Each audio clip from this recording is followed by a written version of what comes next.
দেশের বিরুদ্ধে যায়েন না, কিছু টাকা পয়সার জন্য না এইভাবে দেশের সাথে বিট্রে করেন। এই গত 15 বছর এই দেশ রয়ের কারণে এইভাবে পরাধীন হয়েছিল, আমরা এটা ভুলে যাইনি। মুক্তিযোদ্ধা মারাইতে আসছেন, দেশের প্রতি প্রেম মারাইতে আসছেন, এখন দেশপ্রেম মারান, 71-এর রাজাকার টিয়ে দিয়া তারপরে এটিএম আজহারের বিরুদ্ধে ক্যাম্পেইন করেন। এত দেশপ্রেম কই ছিল আপনার? তোর বাপ যে বলছিল না যে এটা নাকি ভারত পাকিস্তান যুদ্ধ 71-এ, তোর বাপেদের বিরুদ্ধে মিছিল করছিলি বাংলাদেশে? এই মুখগুলি খুঁজে বার করেন, একটাও করে নাই। এখন মাঠ গরম করতে চায়, আওয়ামী লীগের নামে তো আসতে পারে না, এই মুক্তিযোদ্ধা বালছাল এগুলির নাম দিয়া মাঠে আইসা কি পাবেন না, এদানি দিয়া একদম পাছার চামড়া ওই গোপালগঞ্জাদের মতো লাল করে ফেলবে। আসসালামু আলাইকুম। আমরা কয়েকদিন ধরে কিছু মানুষের কার্যক্রম লক্ষ্য করছি, উদ্বেগের সাথে লক্ষ্য করছি যে তারা ইনিয়ে বিনিয়ে কিছু সাংবাদিক, ইনফ্লুয়েন্সার, সোশ্যাল মিডিয়া অ্যাক্টিভিস্ট, এরকম অনেকেই দেখছি যে ইনিয়ে বিনিয়ে একটা জিনিস বোঝানোর খুব চেষ্টা করছে যে জিনিসটা খুবই হাস্যকর, বাংলাদেশে টো বলে কোনো কিছু নাই, ভারতীয় আধিপত্যবাদ এই দেশে কোনোদিন হয় নাই। এর সাথে আবার এমন কিছু রাজনৈতিক দলও এটাকে হাস্যকর পরিস্থিতিতে নিয়ে গিয়েছে, যারাই এতদিন ধরে এই ভারতের গোয়েন্দা সংস্থা, ভারতের আধিপত্যবাদের বিরুদ্ধে কথা বলেছেন। তো ওই যে একটা কথা আছে না, যে যায় লঙ্কা সে হয় রাবণ, পরিস্থিতিটা অনেকটা এরকম। তো সুখ দেখলে দুঃখের কারণগুলো খুব দ্রুত ভুলে গেলে ওই সুখ কিন্তু বেশি দিন থাকে না, থাকবেও না। আমি একজনকে দিয়ে আজকে উদাহরণটা আপনাদেরকে দেব, এটা ওনাকে দিয়ে যদি দেই তাহলে মোটামুটি অন্যদের উদ্দেশ্যটা কি সেটা আপনারা নিজেরা যদি একটু চিন্তা করেন, ওইটার সাথে মিলালে সবগুলো বুঝে ফেলতে পারবেন। বিবি নুরুল হক নূর এই দেশের উদীয়মান একজন তরুণ রাজনীতিবিদ ছিলেন। তো ছিলেন কেন বললাম, সেটা হচ্ছে যদি সম্মুখ যোদ্ধা হিসাবে চিন্তা করেন, আমাদের চাইতে তিনি উৎকৃষ্ট মানের আওয়ামী বিরোধী একজন রাজনীতিবিদ বা যোদ্ধা যেটাই বলেন, অনেক কিছু করেছেন এবং তার প্রতিদানও বাংলাদেশের মানুষ তাকে দিয়েছে। অকুণ্ঠ ভালোবাসা, অপরিসীম ভালোবাসা নুরুল হক নূর পেয়েছেন। না চাইতেই তিনি টাকা পয়সা পেয়েছেন। আমি নিজেও আমার এখানে অনেক বন্ধু বান্ধবের কাছ থেকে মানে একটা বিশেষ সংগঠন তারা করেছিল, আমি নিজে বলেছি ভাই ওদেরকে কিছু টাকা দেন। মাঝে মধ্যে এখান থেকে অনেক টাকা পয়সাও গিয়েছে, আমি নিজেও জানি, আমি নিজেও পার্টিসিপেট করেছি, আমার পকেট থেকে টাকাও দিয়েছি, তার পক্ষে কথা বলেছি, অনেক ভিডিওতে পোস্টে তার পক্ষে কথা বলেছি। তো উনি যেই ত্যাগ স্বীকার করেছিলেন সেটার জন্য উনি ওনার ভালোবাসাও পেয়েছেন। কিন্তু একটা জিনিস বলে রাখি, বিবি নুরুল হক নূর তিনি একজন সাহসী মানুষ। তিনি ঢাকা বিশ্ববিদ্যালয়ে যেই সময়ে যেভাবে কথা বলেছেন, যেই মার খেয়েছেন, আমি নিজে হলেও মানে ভাব মারার কিছু নাই, আমি নিজে হইলেও ওই ধরনের পরিস্থিতিতে ওইভাবে সামনাসামনি গিয়ে এই মারামারি মার খাওয়া এই পর্যন্ত টিকতাম কিনা আমি জানি না, তিনি সেটা করেছেন। বাট আরেকটা জিনিস বলে রাখি, পৃথিবীতে যত মানে চোর, বাটপার, ডাকাত, তারপরে প্রতারণার সাথে জড়িত যারা ছিনতাইকারী, সাহসী লোক কিন্তু আওয়ামী লীগের লোক কিন্তু সাহসী আছে, মানে বেশিরভাগ চোর বাটপার এই একটু উচ্ছৃঙ্খল টাইপের, হিংস্র টাইপের, যাদের ভেতরে কোনো মনুষ্যত্ববোধ কাজ করে, এই ধরনের লোকজন কিন্তু আওয়ামী লীগ করে বেশি। তো সাহস আছে, মার খেতে পেরেছেন, এটা দিয়ে সবকিছু পরিমাপ করা যাবে না। তখনই যাবে যখন আপনার সবকিছু দেশের জন্যই হবে। একটা সময় এসে মানুষের কাছ থেকে বিকাশের টাকা পয়সা নিয়ে ভাইকে গাড়ির ডিলারশিপকে করে দেয়া, কাতারে যায় তারপরে ব্যবসা করা, দুবাইতে গোল্ড স্মাগলারদের সাথে ব্যবসার পার্টনার নেয়া, এগুলি করলে ওই সাহসটা আমাদের কাছে মনে হইতে পারে দেশের জন্য না, আপনার নিজের ফেম, নিজের জেদ, নিজের ক্ষমতা আপনার কাছে নেয়ার জন্য, ক্ষমতায় যাওয়ার জন্য আপনি এটা করেছেন। আপনি অস্বীকার করতে পারবেন যে আপনি মুসাদের সাথে দেখা করেন নাই? এটা অস্বীকার করতে পারবেন? আপনি অস্বীকার করবেন, যে বলবেন যে আমি এটা দেখা করি নাই। করতে পারবেন না। কেন করেছিলেন? কোন পরিস্থিতিতে? কোনো পরিস্থিতিতে আপনি করতে পারেন সেটা, কিন্তু আপনি করেছেন। আপনার বাংলাদেশের মানুষ আমার মনে হয় এর চাইতে বেশি কিছু আর দরকার নাই আপনার মতো একজন ভণ্ডকে পরিচয় করার, চেনার জন্য। ওইটাই এনাফ, গুড এনাফ। এখন এরপর আপনি রাজনীতি করছেন, আমরা কিন্তু তেমন কিছুই বলছি না। আপনার মতো আপনি করেন, সব চিটার বাটপার দিয়েই তো রাজনীতিটা চলছে এই দেশে। আপনার মতো আরেকটা ছোট চিটার যোগ হইলো, সমস্যা কোথায়? কিছু সময় তো আপনি হাসিনের বিরুদ্ধে কথাবার্তা বলেছেন, গুড, করেন, কোনো সমস্যা নেই। হঠাৎ করে এসে আপনি আমাদের বিরুদ্ধে কথা বলা শুরু করলেন। আপনাদেরকে বলে রাখি, ওনার সাথে তো আমার এই মানে গতকালকে ওনার সাথে আমার টেক্সট চালাচালি হয়েছে। উনি টেক্সট পাঠিয়েছেন, একটা মেসেজ পাঠিয়েছেন, কি বলতে চেয়েছেন ওইটা আমি শেষ অংশে বলছি আপনাদেরকে। তো ওনার সাথে ভালো সম্পর্ক। এর মাঝখানে একবার ওই যে মুসালের সাথে দেখা করার পরে আমি ওনার বিরুদ্ধে একটা ভিডিও করেছিলাম, উনি কিভাবে মানুষের কাছ থেকে টাকা পয়সা টয়সা নেয় এটা নিয়ে। তারপরে আবার ওনার সাথে সম্পর্কটা উনি ভালো করেছেন। তা আমি চিন্তা করেছি খামাখা ওর সাথে ঝামেলায় যাওয়ার দরকার নেই, ঝামেলায় যায়নি। হঠাৎ করে এসে আপনি 2 দিন আগে বিদেশে বসে থাকা ইউটিউবার, ফেসবুকার এরা হচ্ছে গিয়ে বাংলাদেশে পরিস্থিতি ঘোলা করার চেষ্টা করছে, এইটা আপনি আরো 10 মাস আগে বলেন নাই কেন? তখন দিয়ে আমাদের কাছে হেল্প চাইতেন, বিভিন্ন প্রোগ্রামের দিতেন, লিঙ্কটিং দিতেন, তখনই বলতেন। তখন বললে বুঝতাম যে না, আসলে আমরা কোথায় এই দেশে বিশৃঙ্খলায় তৈরি করতে চাই। আপনি সেখানে আরো কিছু খুব গুরুত্বপূর্ণ কথা বলেছেন। এই ল অ্যান্ড অর্ডার, এটা তো এখনো মব জাস্টিস দিয়ে চলছে অনেক ক্ষেত্রেই। সেনাপ্রধান কেন বলছেন যে এই সমস্ত মব জাস্টিস চলতে দেওয়া যাবে না, এবং আমরা নির্বাচনের কথা বলছি, উনিও নির্বাচনের কথা বলছে। এটা তো দোষের কিছু না। অযথা সেনাবাহিনীকে আপনার আরেকটা মুখোমুখি অবস্থানে দাঁড় করিয়ে একটা জনগণের মাঝে বিভ্রান্তি তৈরি করার তো কোনো মানে নাই। আজকে বিএনপির, আমি জানি না আজকে এই বর্তমান তথ্য প্রযুক্তির এই যুগে সাইবার যুদ্ধ মোকাবেলা করার জন্য তাদের প্রস্তুতি কি? তাদের নেতাদের চরিত্র হনন করা হচ্ছে, যাকে তাকে রয়্যাল এজেন্ট বানিয়ে দিচ্ছে, ষড়যন্ত্রকারী বানিয়ে দিচ্ছে। আর এই যে একজন ইউটিউবার, ফেসবুকার, এরা হচ্ছে দেশপ্রেমিক। দেশের বাইরে থেকে এরা আপনার দেশ স্বাধীন করে ফেলেছে, সিনিয়র নেতাদের চরিত্র হনন করছে। এইগুলো নিয়ে আমি জানি আপনাদের এগুলো কনফিউজ করে কিনা। তো এইভাবে যদি মানুষের মাঝে বিভ্রান্তি তৈরি করে, তাহলে তো মানুষ বিভ্রান্তিতে পড়বে। কথায় কথায় একে ওকে ট্যাগ লাগায় দেয়। ট্যাগ লাগায় দেয় মানে কি?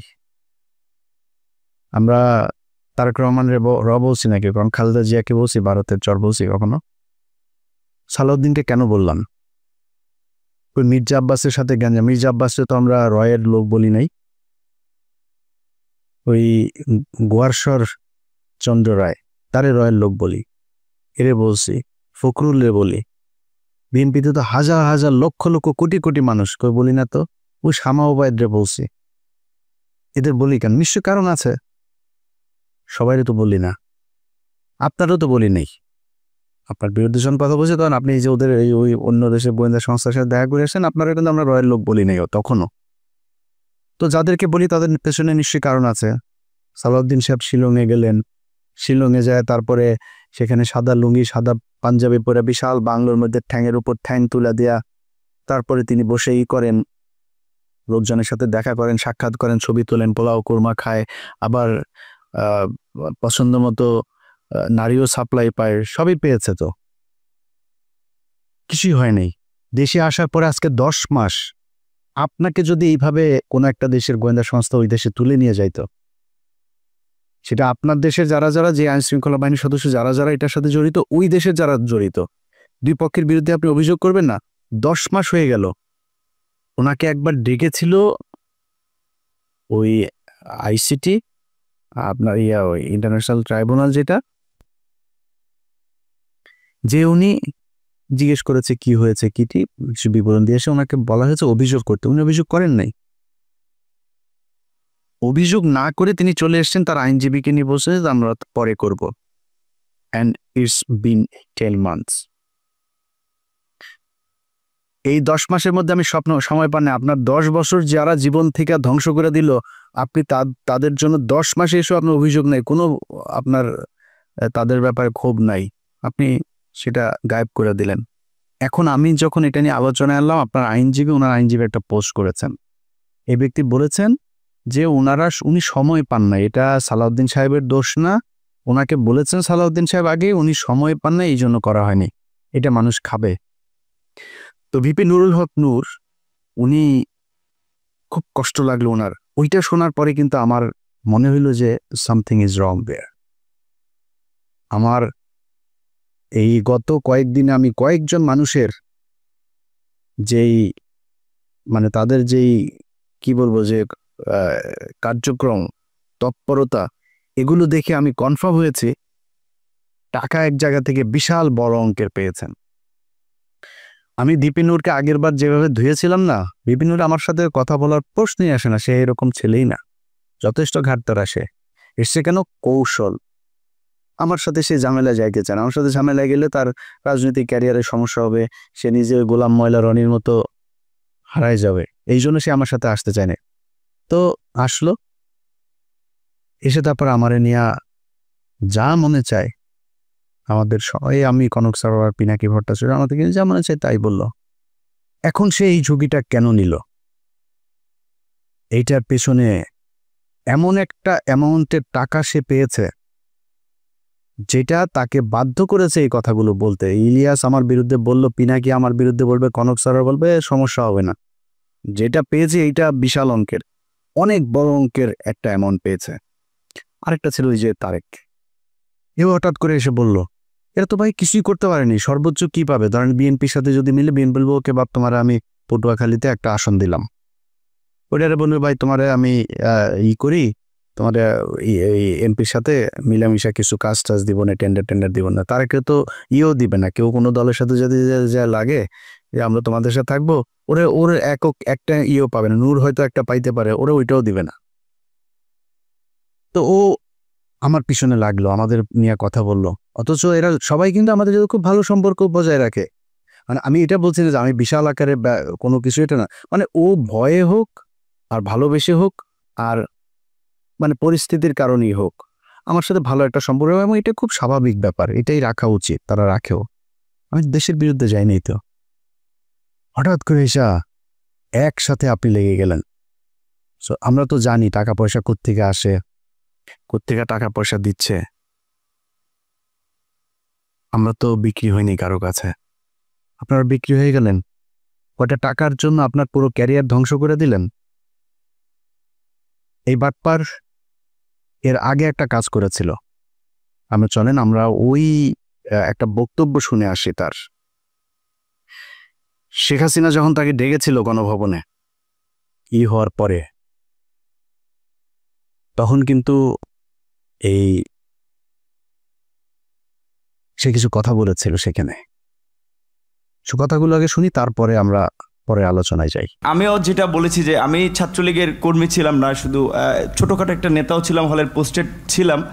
আর আমি বিভিন্ন প্রোগ্রামে গিয়েছি, আমি দেখেছি নেত্রীকে ঢাকা মেডিকেল যখন বার্ন ইউনিটে বিএনপির আন্দোলনের সময় যখন বিভিন্ন অকারেন্সগুলো ওঠে, তখন তিনি গিয়েছেন, আমরা রাস্তার পাশে দাঁড়িয়েছি, তাকে দেখেছি গাড়ির কালো গ্লাস থেকে, স্পষ্ট দেখতে পারিনি, টিভিতে দেখেছি। আর আজকে দেখার পর আমি অনেকক্ষণ চেয়ে রয়েছি। আমি 2.5 বছর বয়সে আমার মা মারা যায়, আর আমার ছোটো বাচ্চা এখানে এসেছে, ওর বয়স ছিল তখন 1 বছর। আমার মায়ের এটা আমি যতটুকু মনে করতে পারি, আমি সেটা খুঁজে পেয়েছিলাম আমার প্রাইমারির একজন শিক্ষিকার মধ্যে, আমি যেই প্রাইমারিতে পড়েছি। আর আজকে আমি মাননীয় প্রধানমন্ত্রী এতদিন টিভিতে আমি ওভাবে দেখতে পারিনি, কিন্তু আজকে দেখে আসলে আমার মনে হয়েছে যে তার মধ্যে আমার মায়ের চেহারাটা আমি কিছুটা দেখতে পেয়েছি, এরকম একটা জিনিস হচ্ছে।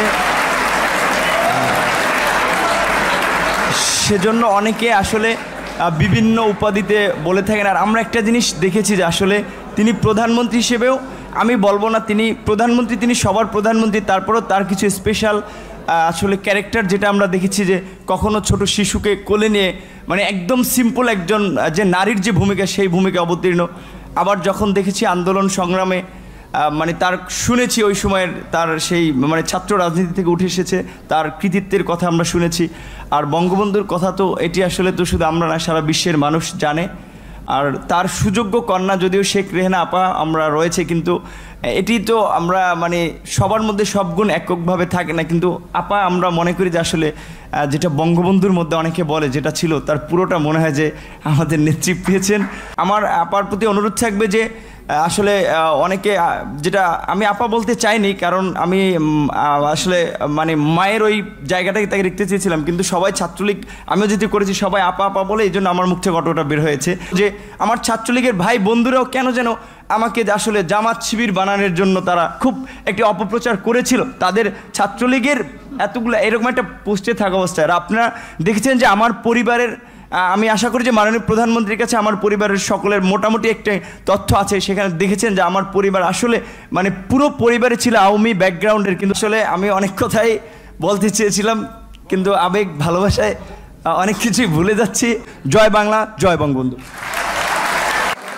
আর আমি প্রধানমন্ত্রীর অনেকটা প্রোটোকল, এই কারণে আমি অনেকটা আমার একটু ইচ্ছা ছিল যে বঙ্গবন্ধু শেখ মুজিবুর রহমানকে কখনো তো দেখিনি, তার কথা শুনেছি। আর তার গান যেটি আমি ক্লাস 5-এ একটা গান খুব ভালো লেগেছিল, আমাদের স্কুলের মাঠে মুক্তিযোদ্ধা সংসদ সন্তান কমান্ডের আয়োজনে একটা প্রোগ্রাম ছিল, ওখানে এরকম একটা গান ছিল, যদি রাত পোহালে শোনা যেত বঙ্গবন্ধু মরেনি, তাহলে আমরা পেতাম জাতির পিতা বিশ্ব পেত মহান নেতা, এরকম একটি গান। আর বঙ্গবন্ধুর প্রেমে তো সবাই পড়েছে। আর আমার যেহেতু আমি বলেছি আমার মাকে আমি সেই 2.5 বছর বয়সে হারিয়েছি, আমাদের প্রথমে আমার ইচ্ছা ছিল যে আমি মাননীয় প্রধানমন্ত্রীকে, যেমন ভারতের নরেন্দ্র মোদী আমরা দেখেছিলাম মাননীয় প্রধানমন্ত্রী যখন গিয়েছেন কোনো রকম প্রোটোকল ব্রেক করেই তিনি তাকে ওয়েলকাম জানিয়েছিল, আমার একটা ইচ্ছা ছিল তাকে মানে একদম ঝটিকার আগে তাকে সালাম করাটা, কিন্তু আমি ভাবছি তার পিছনে যেহেতু তার নিরাপত্তা রক্ষীরা রয়েছে সেটা বিঘ্ন ঘটবে কিনা, এই জন্য আমি যাইনি। আমি একটু মাননীয় প্রধানমন্ত্রী আপনাকে একটু, যেহেতু আমার মা নাই, আমি বলেছি আমার সেই মাতৃত্বের ছায়াটা আমি দুজনের ব্যক্তির মধ্যে খুঁজে পেয়েছি, সেটা আমার শিক্ষিকা এবং হচ্ছে আপনি, আমি একটু আপনাকে সালাম করতে চাই।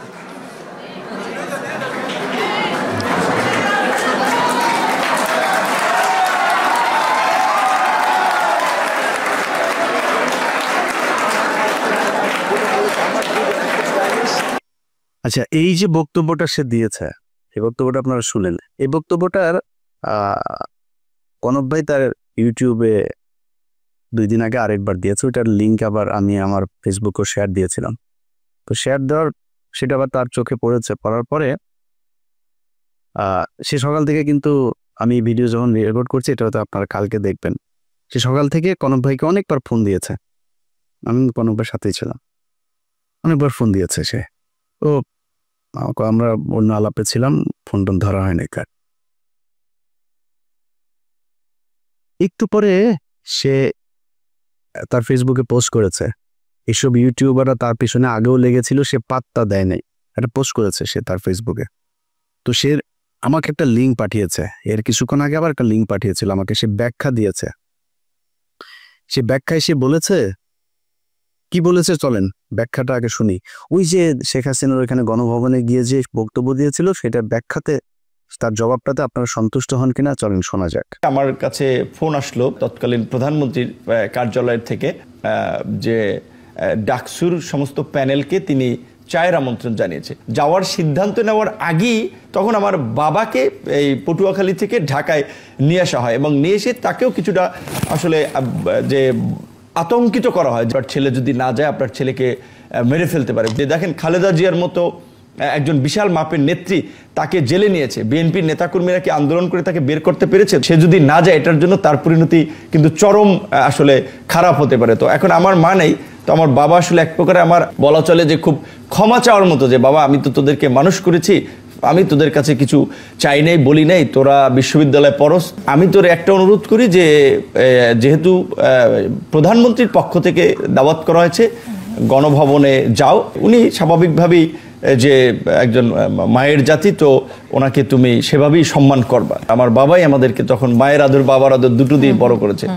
তখন আসলে আমি খুব একটা দায়বদ্ধতার মধ্যে পড়ে যাই যে আমার বাবার কথা বা বাবার একটা আকুতি বা আমি নিজে যে ক্যারেক্টারের বলা চলে সেটা আমার বাবার অনুরোধের কারণে। এবার আপনারা বলেন, তার এই যেটা সে বলেছে এটাতে আপনারা সন্তুষ্ট কিনা? আপনারা নিজের কাছে জিজ্ঞেস করেন।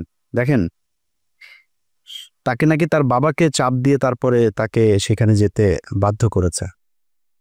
বাবাকে আপনার কি মনে হয় বিপি নূর যা যা করেছে সেটা যদি সাজানো নাটক না হয়, আমার তো মনে হয় প্রতিটা ঘটনাতেই তার বাবা মাকে চাপ দিয়েছে। আরে ভাই, আমার বোনের হাজবেন্ডকে চাকরি থেকে বের করে দিয়েছে, আমার ভাইদেরকে একবার ওই জেলায় একবার ওই জেলায়, আমার ভাইরে কনস্টেবল আমার বাসার নিচে যায় দোতলা থেকে ডাক দেয়, এই নিচে নেমে আয়, আমার ভাইরে। তো আমি ওইটার নাম টাম কোনো কিছু জানি না, ওই কনস্টেবল আর সাব ইন্সপেক্টর ওরা আমি খুঁজতেছি যে কারা কারা গিয়েছিল ওই দিন। আমার ভাইরে ওরা টুকারি করে কথা বলে তারপরে নিচে নামতে বসছিল। আমি তো জানি যে প্রশাসন কি করে। আপনার আব্বারে ওই দিন প্রেশার দিল, আপনার হাতে পায়ে ধরলো আইসা, আর আপনি তার পক্ষে। আপনার বলছিল যে বক্তব্যের শেষে জয় বাংলা বলবেন, জয় বাংলা বললেন কেন? না, আপনার এখানে অ্যাটেন্ড করতে বলেছে, আপনি কি করতেন? বক্তব্যের শেষে আবার আপনি বললেন আপনি ওনার একটু পায়ে শুয়ে সালাম করতে চান। এটাও আপনার বাপেরে বলছিল নাকি? বাদ দিলাম, এই দুইটাও বললাম যে তোরে জয় বাংলা বলাইছে, আর পায়ে ধরেও মাপছে, বলছে এটা দুইটা বলতেও না, তোর বাপেরে ডিম টিম দিব কিছু একটা বলছে। মানে আমি ওনার বাবার ডিসরেসপেক্ট করছি না, মানে ওনার কথা অনুযায়ী ওনার বাবাকে নিশ্চয়ই মারধর করবেন, সরি ওইভাবে বলার জন্য। তো ধরলাম এটা আপনার বাবাকে মানে রিমান্ডে নিবে, মারধর করবে এরকম বলেছে। আপনার বলছিল যে আপনার মায়ের মতো শেখ হাসিনা, দুইজন মানুষ, আপনি বড় হয়ে দেখেছেন আপনার মায়ের মতো শেখ হাসিনা, এরে বিপি নূর। শেখ হাসিনা কারোর মায়ের মতো হইতে পারে না, এই পুরো দুনিয়ার মধ্যে ওই ওয়ান পিস। শেখ হাসিনার এই পিস আর সারা পৃথিবীতে জীবনে কোনোদিন জন্ম হয় নাই ফেরাউনের মতো, এটাই এক পিস, এটাই এখন এই পিস সারা দুনিয়ায় নাই, সামনে আর আসবেও না। তোর মার মতো দেখতে কেমনে হলো? তুই কেমনে বুঝলি যে তোর, আর বলে যে সে ছোটবেলায় মারা গিয়েছে, ছোটবেলায় মারা যায় তোর মার এই বয়সে, ওর বয়স তো এখন 74 বছর বয়স, তুই এখন এসে কেমনে বুঝলি যে তোর মায়ের মতো? বললো এই যে নাটকগুলি, তো এগুলিতে আমরা বুঝি যে আপনি আগেও সেল হয়েছিলেন। সেদিন ওইখানকার এসএসএফ এর একজনের কাছে শোনা আপনি ব্যাগ নাকি নিয়েই বের হয়েছিলেন। সত্য মিথ্যা এটা আপনি বলতে পারবেন, কি হয়েছিল, কেন এত কিছু করেছিলেন। আমরা যেটা বলতে চাই, অ্যালার্মিং যেটা, আপনি কি করেছেন না করেন সেটা একান্ত ভাই আপনার ব্যাপার। যেটা অ্যালার্মিং, এই ধরনের ছোট ছোট রাজনীতিবিদরাও যদি নাকি বিদেশি গোয়েন্দা সংস্থার টাকা নিয়ে সেই গোয়েন্দা সংস্থার পক্ষে কাজ করার জন্য এইভাবে উঠে পড়ে তারপরে লাগে, এটাই দেশের অস্তিত্বের জন্য চরম হুমকি। এই দেশের সেই 71 থেকে শুরু করে এই পর্যন্ত এই গোয়েন্দা সংস্থা ভারতীয় এরা আছে, ছিল, এরা থাকবেও, এদের কার্যক্রম এরা চালাই যাবে। এই যে 2 দিন ধরে আপনার জামায়াত নেতা এটিএম আজহার, তিনার মুক্তির পরে দেখবেন ওই যে 3-4 জন লোকজন নিয়ে তারপরে বাম এসে, সংস্কৃতি কর্মী এসে, শিবিরের ভাইদের বলবো পাঁচড়াটা উদাম কইরা লাল বানায় দেবেন। যেটা নামে আসবে এই বিচার পৃথিবীর ইতিহাসের সবচাইতে নিকৃষ্টতম, এই ধরনের কোনো ঘটনা ছাড়া ঘটনা বানায় এইভাবে জলজ্জান্ত মানুষকে একটা গণতান্ত্রিক দেশের কোনো সরকার এইভাবে এই সভ্য সমাজে ফাঁসি দিতে পারে, এই নিকট অতীতে এই পর্যন্ত পৃথিবীতে এই ঘটনা ঘটে নাই, যেটা শেখ হাসিনা ঘটিয়ে গেছে। শুধুমাত্র রাজনৈতিক প্রতিদ্বন্দ্বিতার কারণে তাদেরকে হত্যা করা হয়েছে। আমি মনে করি এই জামায়াতের যে নেতাদেরকে হত্যা করা হয়েছে তাদের পরিবারের কাছে রাষ্ট্রীয়ভাবে ক্ষমা চাইতে হবে, এই বিচার কার্যের সাথে যারা ছিল তাদের সবার বিচার করতে হবে এবং ওই পরিবারকে যথাযথ ক্ষতিপূরণ দিতে হবে। এটার বিরুদ্ধে যারা যারা কথা বলছে, এখন যারা এই মাঠ গরম করার চেষ্টা করছে, সব কয়টা রয়ের টাকা খায় তারপরে করছে। তারা টাকা দেয়, এই যে সচিবালয় দেখেন ভাই, পাশার মধ্যে লাতিতে বার করে দেন সচিবালয়, চাকরি নেওয়ার জন্য পোলাপান বসে আছে, সচিব নাই তাও বানাইতে আপনার সময় লাগবে। আরে ভাই, এই যেগুলি এখন আন্দোলন করছে আর এই আন্দোলন করছে তাদেরকেও যে আমি খুব বেশি দোষ দিব তা না, হঠাৎ করে এসে এই অধ্যাদেশ দেওয়ার কারণটা কি, এটা কেন দিলে, এটার পেছনে আমার মনে হয় দেখা উচিত। তো এই মাঠ যারা গরম করার চেষ্টা করে এখন কোনো কারণ ছাড়া, এদের ব্যাপারে আমি মনে করি এনসিপি, জামায়াত ইসলাম, ছাত্রদল সবারই মাঠে থাকা উচিত, খুব তীক্ষ্ণ নজর রাখা উচিত। যে বিষয়টা নিয়ে কথা বলেছি সেটা দিয়ে শেষ করি ভাই। আপনাদের টাকা পয়সার দরকার আছে আমি জানি। ভিপি নূর, আপনি অনেক সম্মান পেয়েছেন এই দেশে। আমার মনে হয় ওইটা নিয়ে সন্তুষ্ট থাকলে অনেক বেশি ভালো হইতো। অনেক টাকার মালিক হইতে পারেন নাই, অনেক টাকার মালিক হওয়ার দরকারও নাই। আপনার এক সময় টাকা পয়সা ছিল না, আপনার টাকা পয়সা দিয়ে এই দেশের মানুষ চালায় নাই, তখন কিন্তু এই দেশের মানুষ আপনার বিকাশ নূর বলে নাই। বিকাশ নূর এখন কেন বলে? এটা বলার একমাত্র কারণ হচ্ছে আপনি বিকাশে মানুষের কাছ থেকে টাকা নিয়ে দেশের বিরুদ্ধে কাজ করেছেন। দেশের পক্ষে কথা বলতেন ভাই, আমি খুব গর্ববোধ করব আমার শেষ বয়সে যদি নাকি ধরেন আল্লাহ মাফ করুক এমন কোনো সমস্যা হয়, আমার মানুষ সাহায্য তুইলা তারপরে আমার সেই সমস্যার সমাধান করতে হয়, আর চাই একটু কষ্ট থাকবে না। আমি এইখানে বিশাল রাজকীয় জীবনযাপন করি না। এই যে কথা বলছি না, এই ছোট্ট একটা ঘরের মধ্যে ওই যে পেছনে দরজা, খুব সমস্যা হয় মাঝে মধ্যে, ওই রুম থেকে বের হইতে পারেন আমি ভিডিও তৈরি করার সময়, একদম আক্ষেপ নাই। ছোট বাসায় আছি, আলিশান জীবনযাপন করি না, সমস্যা নেই তো। ধরেন এই চেয়ে একটু ভালো বাসায় থাকতে পারতাম। আল্লাহর রহমতে যা খাইতে চাই খাইতে পারি। আল্লাহ সেই পারে না, সব দিনে 2 বেলা খাইতে হবে, এতটুকু সবজি খাবা, এতটুকু রুটি খাবা, খায়া শেষ, আর কিছু খাইতে পারবা না। কয় টাকা লাগবে আপনার খাবার খাইতে? যা চাই তাই খাইতে পারি আল্লাহর রহমতে, আলহামদুলিল্লাহ। আর কি লাগবে? হয়তো সর্বোচ্চ ধরেন একটা বাড়ি দরকার, একটা গাড়ির প্রতি আমার একটা ফ্যাসিনেশন আছে, সর্বোচ্চ চেষ্টা করব যদি জীবনে সুযোগ পাই একটা গাড়ি কিনবো ভালো দেখে। আর কি লাগবে? সচ্ছল চলাফেরা খাইতে পারলেই হলো। আল্লাহ যেন মানে এমন কোনো পরিস্থিতি তৈরি না করেন নিজের দৈনন্দিন প্রয়োজন মেটানোর মতো টাকার জন্য যেন কারো কাছে যাইতে না হয়। শুধু এই পরিস্থিতিটা না আসলেই হবে। আপনারা চাইলে এটা করতে পারতেন। অনুরোধ, যেই সাপ নিয়ে আপনারা খেলছেন মাঝে মধ্যে খুব হাস্যকর মনে হয়, আপনাদের ওইখানের কিছু ফলোয়ার টলোয়ার নিয়ে আপনাদের কাছে এটা হাসির খোরাক মনে হয়, মানে নিয়া এটা নিয়া। এখন পরিস্থিতি কিছুটা ঠান্ডা, যে কারণে আমিও ঠান্ডা মাথায় কিছু কথা বলি। ধরেন আমরা গেল 10 মাসে এই সরকারের বিরুদ্ধে অনেক ধরনের সমালোচনা করেছি, বিশেষ করে আসিফ নজরুল এবং ফারুকী। আমার মনে হয় বাংলাদেশে 99% মানুষের কেউই চায় না এই দুইজন মানুষ উপদেষ্টার পদে থাকুক। অনেক কারণ ছিল, কিন্তু কোনো ব্যবস্থা নেওয়া হয় নাই। বাট আমরা সামগ্রিকভাবে সরকারকে সহায়তা করতে চেয়েছি। অনেকের কাছে মনে হয়েছে যে আমরা বোধহয় সরকারকে বেকায়দায় ফেলার জন্য এগুলো বলেছি। সেটা প্রমাণ হয়েছে সব শেষ যখন ডক্টর ইউনূসের পাশে কেউ ছিল না, তখন অন্তত আমি সহ বেশ কয়েকজন ছিল। আমরা দেশের বিশৃঙ্খলা চাই না। অনেক মানুষ, গতকালকে ভিপি নূর একটা বক্তব্য দিয়েছেন, সেখানে তিনি বলেছেন যে আমরা বাইরে বসে থেকে কিছু ইউটিউবার ফেসবুকাররা নাকি দেশে নৈরাজ্য তৈরি করতে চাই। দেখেন আমরা কি চেয়েছি গেল 10 মাসে? আমাদের যে দাবিগুলো ছিল, কি আমার উপদেষ্টা বানান এটা চেয়েছিলাম? আমার একটা কাজ দেন, অমুক ইয়ের জন্য টেন্ডার এগুলো না তো। আমরা চেয়েছি এই দেশে ভারতীয় যে আধিপত্য সেটা বন্ধ হোক।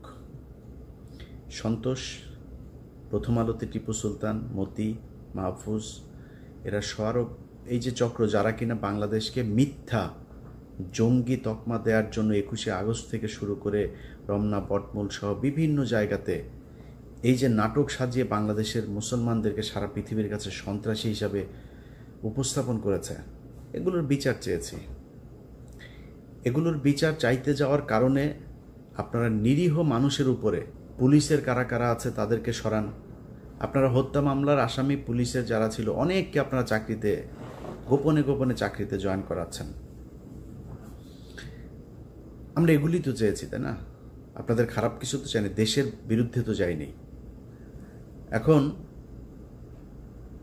এটা চাওয়ার কারণে আমরা নাকি বিশৃঙ্খলা তৈরি করলাম। এটা যদি ভারতের আধিপত্যবাদ থেকে বাঁচার জন্য ফ্যাসিবাদের বিরুদ্ধে কথা বলাটা যদি নৈরাজ্য হয়, তাহলে 5ই আগস্ট এই দেশের সবচেয়ে বড় নৈরাজ্য হয়েছে।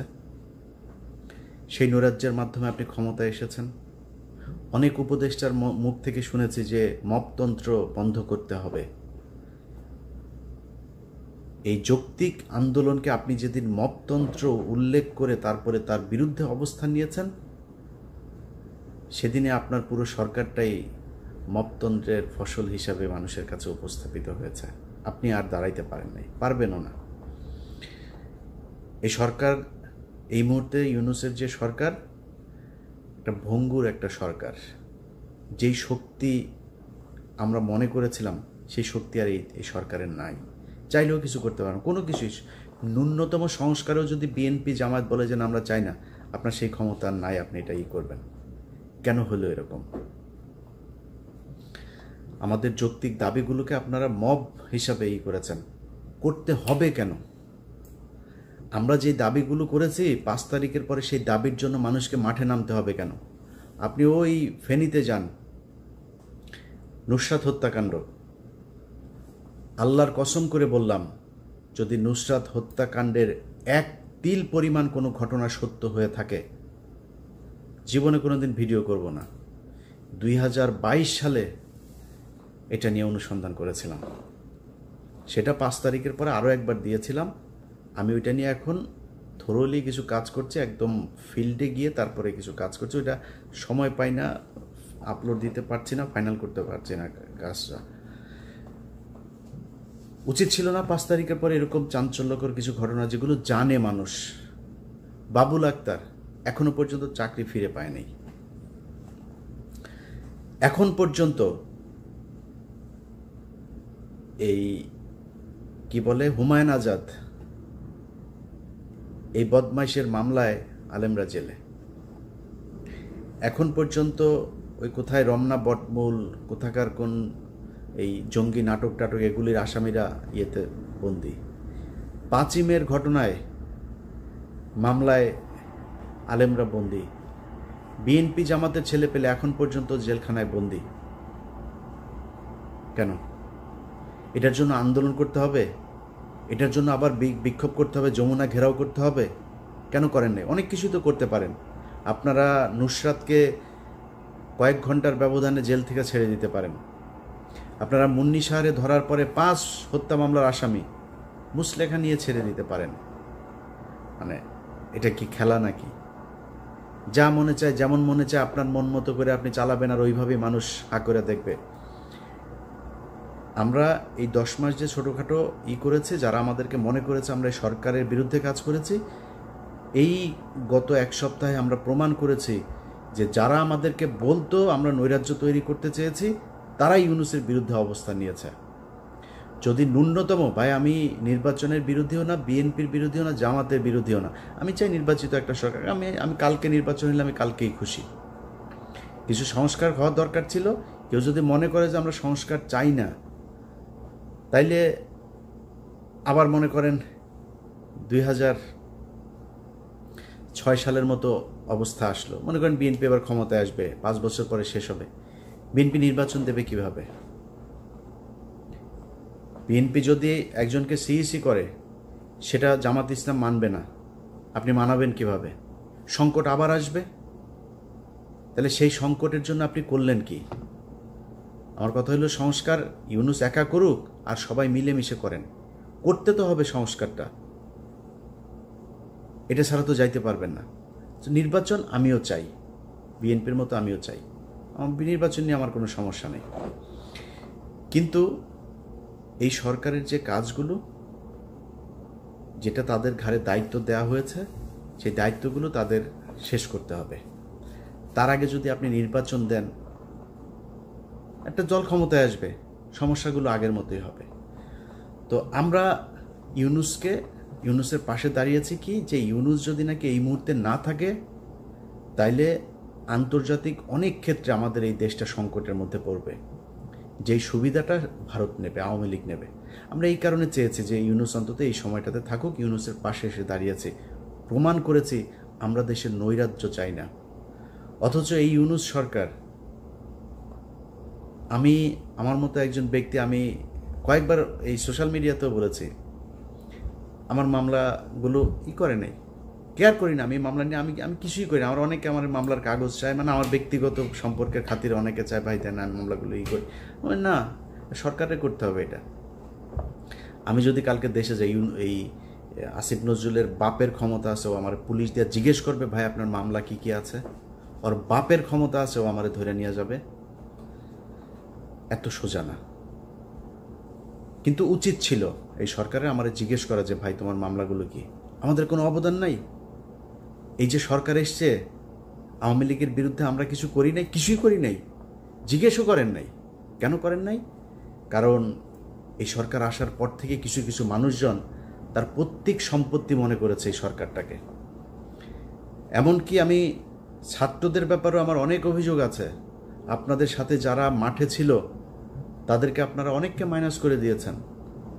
এটা করার ঠিক হয় নাই। আমি মনে করি তাদের অভিশাপে আজকের এই অবস্থা। এগুলো ঠিক করা উচিত ছিল। তো অনেক অভিযোগ আছে। ইউনূস সরকারের কাছে আমাদের দাবি থাকবে, আপনাদের কাছে হাতে যে সুযোগটা এই সরকার, এই দেশের মানুষ দিয়েছে এই সরকারকে, সেই সুযোগটা কাজে লাগান। আমার মনে হয় গত 5 তারিখের আগ থেকে আজকে পর্যন্ত এই 10 মাসে যদি আমি হিসেব করি, তাহলে এই দেশের কোনো কিছুই চেঞ্জ হয় নাই। দুর্নীতি, লুটপাট বরং আগের চাইতে আরও বেশি হচ্ছে। এখন সমস্যাটা হয়েছে যে কয়দিন থাকবো, যা পাই তাই খাই, যে যারে দিয়া পারে।